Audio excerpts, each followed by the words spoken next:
Bonjour à tous, c'est l'heure du face-à-face entre David Revaud-Dallon du JDD et Bruno Jeudi de Paris Match. Bonjour à tous les deux. Bonjour Roselyne. Alors, François Fillon est mis en examen comme prévu, il crie au complot comme de bien entendu, il veut continuer à tracer son chemin sans céder, même comme si de rien n'était, avec l'envie de crier à tous « lâchez-moi les baskets ». On ne me volera pas ma campagne, ne cesse-t-il de dire, et bien sûr il affirme être innocent. On l'écoute ce matin, c'était sur Radio Classique. Je voudrais dire que je suis innocent. Et je suis convaincu que la justice, même si ça prendra du temps, établira cette innocence. Nous sommes devant une procédure judiciaire qui n'est pas normale. Et même le juge l'a reconnue, elle est exceptionnelle. Elle est adossée à un calendrier politique. Il y a une instrumentalisation des affaires contre moi, avec un objectif, m'empêcher d'être candidat à l'élection présidentielle. Alors, on n'est pas non plus devant un candidat normal. Hein. Parce que, non, on n'est pas devant un candidat normal, on n'est pas dans une campagne normale. Routine, en fait. Et il n'a pas tort quand il dit que la procédure judiciaire est exceptionnelle, puisque le juge est bien obligé de tenir compte aussi de la situation de François Fillon.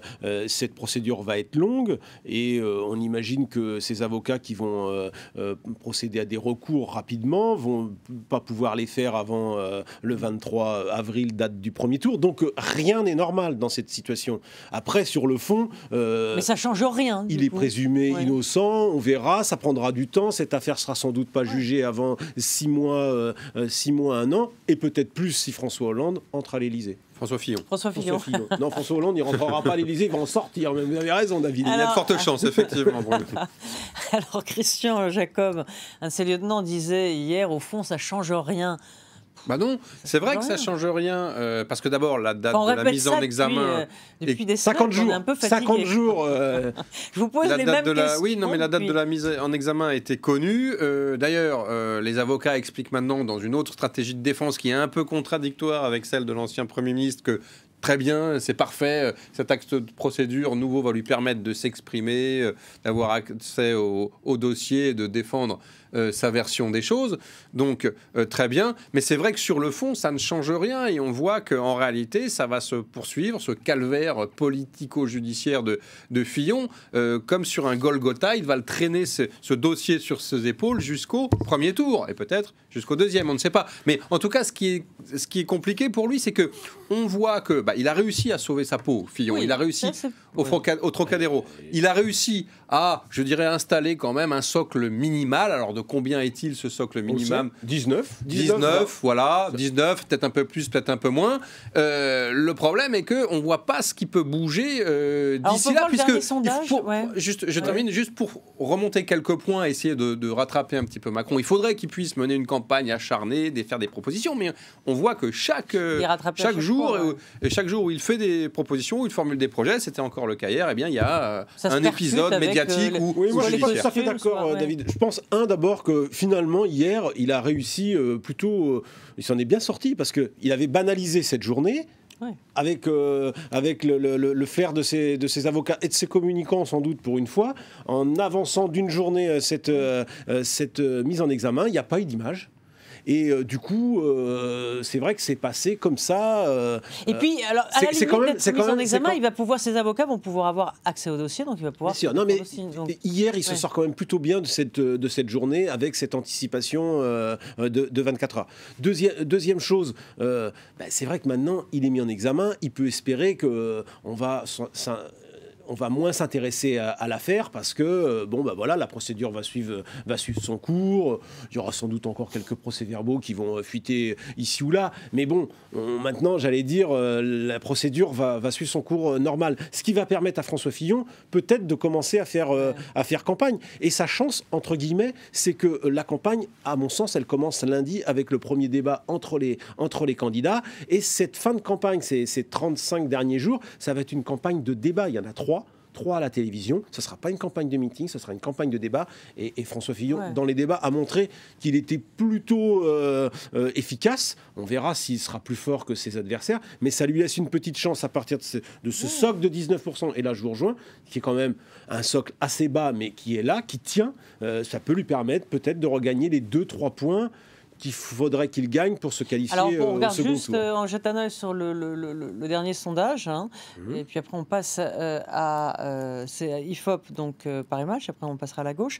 Donc voilà, 19%, en fait, oui, il ne bouge pas à son socle. Personne ne bouge d'ailleurs, Personne hein, ne depuis une bouge. semaine, grosso modo. Depuis Oui. que Macron est arrivé à 25, Marine Le Pen et Macron sont dans un mouchoir, rien ne bouge. Il y a peut-être le différentiel entre Hamon et Mélenchon. Voilà, oui, qui oui. est un Mais petit on peu voit plus bien qu'il commence à y significatif. avoir deux catégories. Hein. Voilà. Il y a- Une Ligue 1 et une Ligue 2. Voilà, il y a Hamon-Mélenchon, hein, qui... parce Ouais. que finalement, Hamon, pour Mélenchon, l'instant... il est en train de dégringoler, là. Oui, c'est-à-dire que en plus, Mélenchon, ouais. il a son Ouais. socle aussi, c'est le socle de 11. Ouais. C'est plutôt Hamon qui ne parvient pas à se rapprocher de Fillon pour l'instant. Oui, donc on voit bien que François Fillon garde, dans le fond, c'est le socle minimal de la droite. C'est le socle minimum de la droite. C'est le socle chiracien. Et exactement. aujourd'hui, c'est le socle de la droite Trocadéro. Alors, au PS, eh bien, on ne reste pas groupé. Manuel Valls ne soutiendra pas Benoît Hamon. Rien d'étonnant dans tout ça, puisque Benoît Hamon a pourri en partie le quinquennat, la fin de quinquennat de François Hollande. Et puis, quand Manuel Valls, bien sûr, était Premier ministre, les frondeurs, c'est des mouches énervantes pour le Premier ministre. Donc, rien d'étonnant à cela. Mais Hamon est furieux, parce qu'effectivement, Valls s'était engagé à soutenir le vainqueur. Bah oui, d'après les statuts de la primaire socialiste, les battus devaient soutenir le gagnant. On en avait déjà deux qui s'étaient extraits de cette règle. C'était Madame Sylvia Pinel et Monsieur François de Rugy, qui n'étaient pas des socialistes. Et là, c'est quand même le finaliste socialiste, ex-premier ministre, qui se dédie lui aussi de sa promesse. Alors, c'est vrai qu'il y a de l'exaspération, une colère de Valls qui a toujours considéré, dès son installation à Matignon, que eh bien, les frondeurs étaient ceux qui lui avaient pourri la vie, on peut le dire, et plombé finalement son mandat à Matignon. Bien plus que la droite, bien plus que les adversaires politiques. Il gardait vraiment une véritable dent. Donc de ce point de vue-là, c'est pas l'arroseur arrosé, mais c'est le frondeur frondé, si j'ose dire, Benoît Hamon, qui voit revenir ce problème de la loyauté. Après, je ne crois pas que ce soit par pur ressentiment que Valls se comporte c'est idéologique ainsi. aussi. Il y a une véritable incompatibilité idéologique. On l'a vu pendant les débats de la primaire. On a deux partis socialistes qui sont aux antipodes et qui... les fameuses deux gauches irréconciliables, voilà, David, qui ne peuvent pas se réconcilier. C'est Valls qui a inventé l'expression, donc on peut... Elles sont vraiment irréconciliables et donc elles ne vont pas se réconcilier. Et puis, il y a un deuxième effet qui se coule, qui est une stratégie à plus long terme. Valls, et il considère maintenant qu'il y a une chance que Macron soit élu, et donc il veut poser comme un des piliers de sa future majorité, pilier socialiste, social-démocrate. Vous savez, il avait parlé d'une maison commune de la gauche, du centre et des progressistes. Eh bien, on peut tout à fait imaginer qu'il est en train de commencer à bâtir cette formation. Manuel Valls qui est parti... longtemps en Espagne. Oui, c'est ce qu'on raconte c'est ce qu'on raconte dans Paris Match. Notre confrère Éric Acquemont l'a accompagné. Il a fait une petite déprime. Mais en fait, il explique lui-même que ça a été beaucoup plus dur. Il dit physiquement que moralement. Alors ça, c'est peut-être pour se rassurer. La vérité, c'est qu'il a passé quand même 3 semaines auprès des siens, hein, puisque sa mère, c'est catalan, il est d'origine espagnole. Alors, il est allé à Cordoue, à Madrid. On l'a même suivi lors du vernissage d'une expo des œuvres de son père, hein, Xavier Valls. Et c'est là qu'il a fait quelques confidences. Et notamment, il a dit officiellement qu'il ne parrainerait pas Benoît Hamon. Moi, je pense que Valls... Peut-être, je suis assez d'accord avec ce que dit David, mais peut-être une petite divergence. Je pense qu'il a le choix qu'entre deux trahisons. Hein. Trahir sa parole, la parole donnée, hein, ce que disait David. Ou trahir ses idées. Ou trahir ses valeurs et ses idées. Parce que ce qu'il faut voir quand même, c'est que Benoît Hamon, il a chargé la barque depuis qu'il a gagné la primaire. L'accord avec les écolos, l'abandon du nucléaire. Notre-Dame-des-Landes. Notre-Dame-des-Landes. La 6e République, qui ne figure pas du tout dans les statuts PS. Pas du tout dans les statuts PS. Et on lâche sur la dette. Bon, tout ça, c'est quand même juste l'inverse de ce que pense Valls. Donc c'est vrai qu'à un moment, c'est un peu compliqué. Alors au Parti Socialiste, vous avez des gens comme Olivier Faure, le président du groupe, qui dit « Moi, j'étais absolument contre Benoît Hamon. J'ai jamais voté un seul texte avec Benoît Hamon. Et pourtant, je le soutiendrai. » C'est vrai que pour les socialistes, l'heure de vérité est arrivée. Et c'est peut-être finalement la véritable mort du PS qui se prépare. Sauf si Benoît Hamon... Depuis le temps qu'on l'a... Sauf si... C'est pour ça que le score de Benoît Hamon est important, sauf si Benoît Hamon repartait à la hausse. Alors on aura quand même une petite indication. Dimanche, à Paris, il organise le gros coup de sa campagne. Est-ce qu'il est capable de remplir Bercy, mettre 15 000 personnes, faire un grand meeting enthousiasmant? On verra.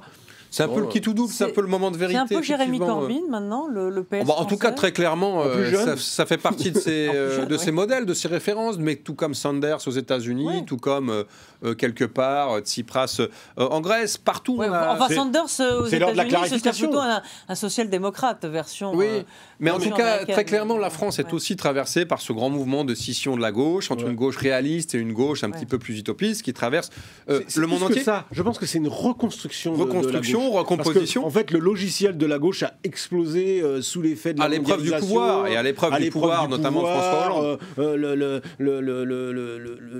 La construction, l'élargissement de l'Union européenne, l'euro, tout ça a fait exploser le traditionnel modèle. La traduction en France de cette situation, c'est qu'effectivement, vous avez plusieurs attitudes. Les socialistes oscillent, hésitent, vacillent, hésitent entre plusieurs attitudes. Est-ce que on soutient Hamon en y croyant, ça, il y en a une partie, mais pas beaucoup. Il y en a d'autres qui, comme Olivier Faure que vous citiez, eh bien, va le soutenir, va faire la campagne parce qu'il est légitimiste, parce qu'il est loyal, mais n'y croit pas une seconde.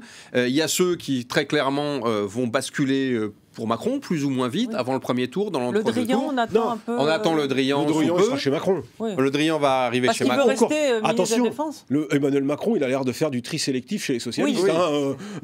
Le Drian, je veux bien, mais alors le Foll, Rebsamen, tout ça, qui reste chez eux, j'en veux pas. On va se marrer, je pense. Il s'agit d'éviter que, puisque depuis 2 semaines, les fillonistes attaquent très fort sur le thème de la perpétuation du hollandisme par d'autres moyens, qu'en gros, Macron va faire du Hollande en puissance 10, eh bien, il faut surtout éviter comme un réceptacle asocial. Non, la vraie question, c'est quand même, est-ce que Valls se tire une balle dans le pied en lâchant Hamon comme ça cette semaine, ou est-ce qu'il n'aurait pas dû finalement faire le gros dos, attendre le premier tour? Je trouve qu'il prend quand même le risque de peut-être se marginaliser un peu plus. Bon, vous savez, entre Hamon qui a trahi le gouvernement effondré, entre Valls qui a déjà trahi Hollande, je crois que là, on peut difficilement lui rapprocher un niveau supplémentaire de trahison. La politique est une longue histoire de trahison et tout le monde s'en remet à chaque fois. Merci. Merci. Et Merci, à très vite. On se retrouve pour de nouvelles aventures mercredi prochain. En attendant, on se retrouve jeudi pour l'émission Politique avec Jean-Marie Colombani. À très vite.